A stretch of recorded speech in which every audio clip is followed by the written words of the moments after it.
Hi friends, சரிகமபால 3வது ஃபைனலிஸ்ட்டாக யார் போவாங்கன்னு நீங்கள் கெஸ் பண்ணுறீங்க, இல்லை யார் போகணும் அப்படின்னு நீங்கள் ஆசைப்படுறீங்கன்னு கமெண்ட் பாக்ஸில் கமெண்ட் பண்ணுங்கள். மோக்ஷிதா கடந்த வாரம் செம்ம அட்டகாசமான பர்ஃபார்மன்ஸை கொடுத்து கோல்டன் பர்ஃபார்மன்ஸ் வாங்கியிருந்தாங்க.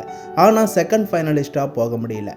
3வது ஃபைனலிஸ்ட்டாக மோக்ஷிதா போக ஏகப்பட்ட ரசிகர்கள் எதிர்பார்ப்போடு காத்துக்கிட்டு இருக்காங்க, கமெண்ட் பண்ணிகிட்டு இருக்காங்க.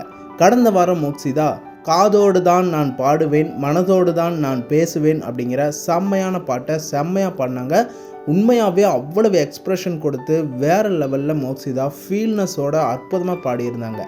அரங்கமே செம்மையாக என்ஜாய் பண்ணாங்க. ஜட்ஜஸ் எல்லோரும் புல்லரிச்சு போய் ஸ்மைல் பண்ணி செம்மையாக என்ஜாய் பண்ணாங்க. இந்த ஃபோட்டோஸை பார்த்தாலே உங்களுக்கு தெரியும்.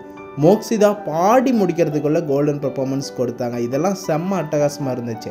ரசிகர்களுக்கு கண்டிப்பாக பிடிச்சிருக்கோம். மோக்ஷிதாவோட வாய்ஸ் ரொம்ப க்யூட்டாக இருந்துச்சு, எனக்கு ரொம்ப பிடிச்சிருந்துச்சு. ஜட்ஜஸ் ஸ்ரீனி சார் என்ன சொன்னார்னா, மோக்ஷிதா ஒரு வெரி டேலண்டான சிங்கர், மோக்ஷிதா என்ன பண்ணாலுமே ரொம்ப அழகாக இருக்குது, எனக்கு ரொம்ப பிடிச்சிருந்துச்சு அப்படின்னு சூப்பராக பாராட்டியிருந்தார்.